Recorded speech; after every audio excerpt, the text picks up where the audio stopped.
De entre todos los activos de inversión, Aspine 11 Family Office selecciona los mejores productos adaptados a sus necesidades.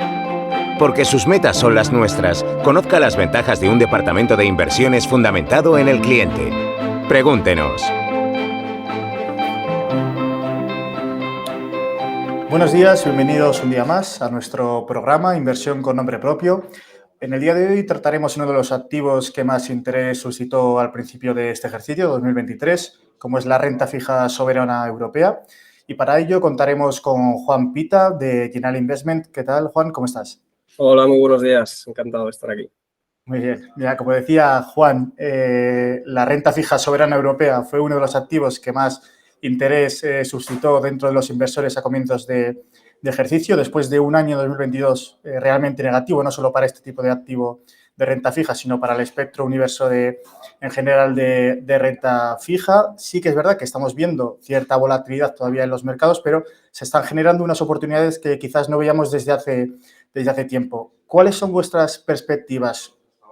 No solo en la renta fija soberana europea, pero sí incidiendo en este tipo de activos, sino en la renta fija en general y sobre todo, como digo, en este tipo de activo. Pues sí, como dices, aunque ya queda un poco lejos, pero sí que es verdad que el año 2022 fue terrible para todos los activos de renta fija y especialmente para los propios clientes que estaban invertidos en este tipo de activos, donde normalmente están acostumbrados pues, a un tipo de inversión más conservadora y que no es capaz de entender bien cómo es posible que la renta fija caiga lo mismo que la renta variable, ¿no? Y eso es un fenómeno extraño que sucedió en el año 2022. Y precisamente en el año 2023 pues ha sucedido un poco lo contrario, ¿no? La renta fija ha vuelto a ser un poco el activo estrella, ¿no? Principalmente creo que por dos motivos. Uno, pues por los rendimientos que está dando realmente, ¿no? Hace pues casi más de 10 años, ¿no? Que no vemos unos rendimientos tan altos en todos los tipos de activo de renta fija. Y segundo, porque creo que ha permitido a muchos inversores reubicarse en su perfil de riesgo. Porque con estos escenarios de tipos de interés negativos, muchos clientes conservadores pues, se han visto obligados o se han desplazado en su perfil de riesgo quizás hacia activos pues, con más riesgo, ¿no? Y que quizás no se adecuaban tanto a su perfil más conservador. Como decías, en cuanto a flujos, ayer nos llegaba a nosotros un informe donde se analizaban todos los flujos de activos que había habido en Europa y claramente la renta fija había sido el que más había captado, pero era el único que había tenido flujos positivos, ¿no? Y como decías, desde principios de años, pues sí que nosotros hemos visto especial interés en la renta fija, especialmente en los tramos de mayor calidad. Tanto en crédito como en gobierno, sí que es verdad que nosotros hemos visto muchísimas entradas en crédito, sobre todo, ¿no? Y quizás no tanto en la parte de deuda gubernamental. Y por lo tanto creemos que para aquellos clientes que todavía no se hayan posicionado en deuda gubernamental es un buen momento. Es un buen momento para diversificar precisamente ese riesgo de crédito, por así decirlo, ¿no? En un caso en el que pues las condiciones de crédito empeoren, las empresas reduzcan sus márgenes y esos riesgos de impago pues, puedan volver a incrementarse. El diversificar tu exposición a renta fija con deuda gubernamental creemos que es una buena solución. Es decir, y por resumir, en renta fija sigue siendo el activo clave, precisamente porque la prima de riesgo respecto a estar en otro tipo de activos prácticamente pues, no llega a compensar del todo, con lo cual estar posicionados en renta fija creemos que es bueno y creemos que es buen momento para también diversificar esas posiciones, pues bien sea incluyendo posiciones en deuda gubernamental, incluyendo posiciones quizás en renta fija más emergente, es decir, diversificar un poco todas las posiciones que creemos que se han concentrado en exceso, sobre todo en la parte de crédito de grado de inversión, que es la de mayor calidad crediticia.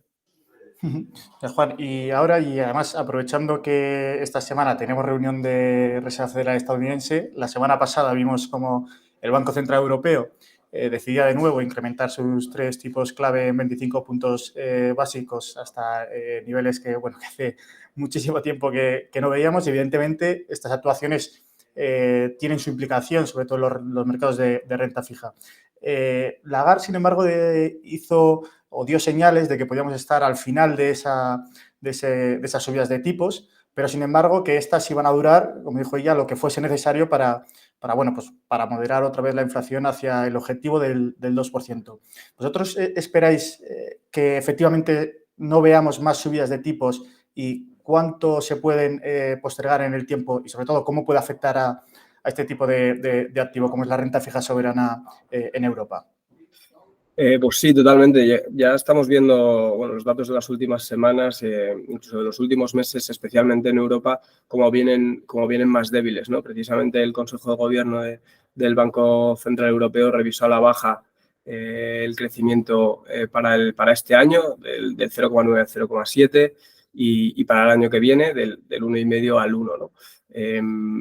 Bueno, pues datos del mercado laboral, del consumo de los PMIs empresariales, pues cada vez están viniendo más débiles. En nuestra opinión, creemos que incluso esta revisión del Banco Central Europeo es algo optimista en cuanto a crecimiento y respecto a si hemos llegado al techo o no, como bien decías, ¿no? Nosotros creemos que sí que esta ha sido la última subida.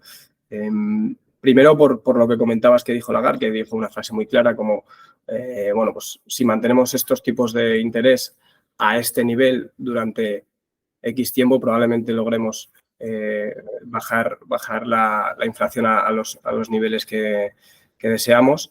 Y luego porque hemos tenido 10 subidas de tipos consecutivas, y todas ellas han sido por unanimidad y esta es la primera que ha sido por mayoría, ¿no? Por lo tanto, parece que tanto los más dovish como los más hawkish están llegando a un punto de encuentro en cuanto a cómo debe ser la política económica en los próximos meses, ¿no? Con lo cual, sí, nosotros pensamos que los tipos han tocado techo y que van a estar precisamente pues durante más tiempo, ¿no? Nosotros no creemos que hasta el tercer trimestre del 24 se empiece a pensar en bajadas de tipos.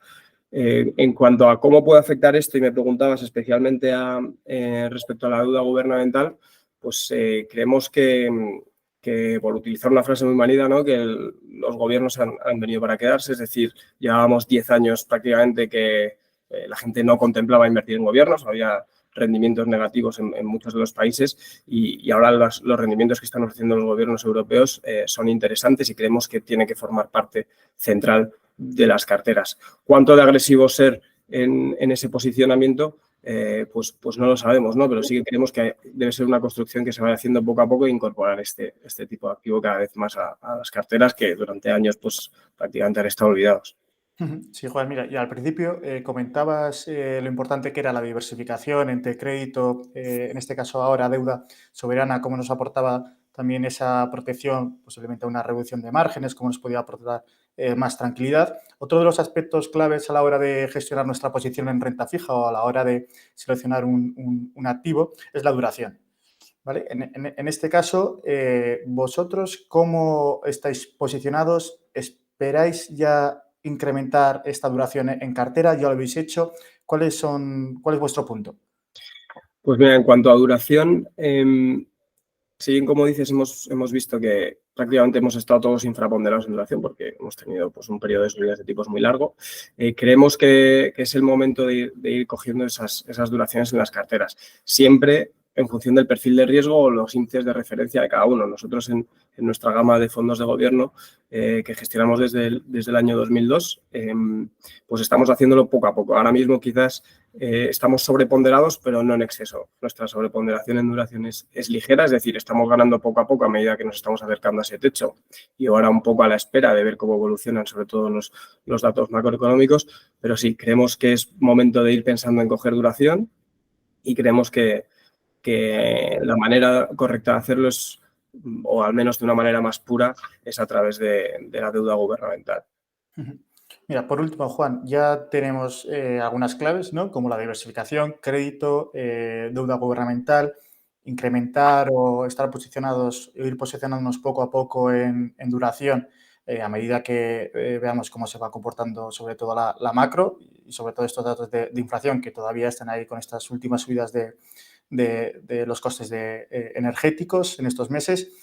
Por último, ¿dónde estáis viendo más oportunidades y dónde podría posicionar un inversor su cartera en renta fija en este entorno? Sí, como te comentaba antes, nosotros llevamos gestionando pues, una gama de gobiernos europeos desde el año 2002 y lo hacemos de una manera un poco diferente al resto, ¿no? Y lo hacemos de una forma muy activa. Y por lo tanto, a la hora de encontrar oportunidades, no solo pensamos en considerar los rendimientos de los países y llevarlos a vencimiento, sino que realizamos estrategias de gestión activa como puede ser pues, oye, cómo evoluciona la curva de tipos de interés y por lo tanto cómo nos posicionamos en ella, cómo gestionamos precisamente esa duración infraponderando o sobreponderando de determinados países y sobre todo también la selección de los bonos de los países que consideramos mejores, ¿no? Actualmente, ¿cómo estamos posicionando las carteras? Lo estamos haciendo especialmente, por ejemplo, en curva, estamos buscando precisamente el movimiento contrario al que ha sucedido en los últimos meses. Hemos visto cómo la curva de los tipos de interés se ha invertido y precisamente pues ahora estamos apostando por un movimiento de reversión en esa inversión y que vaya sucediendo y que más o menos poco a poco podamos ir llegando un poco a la normalidad.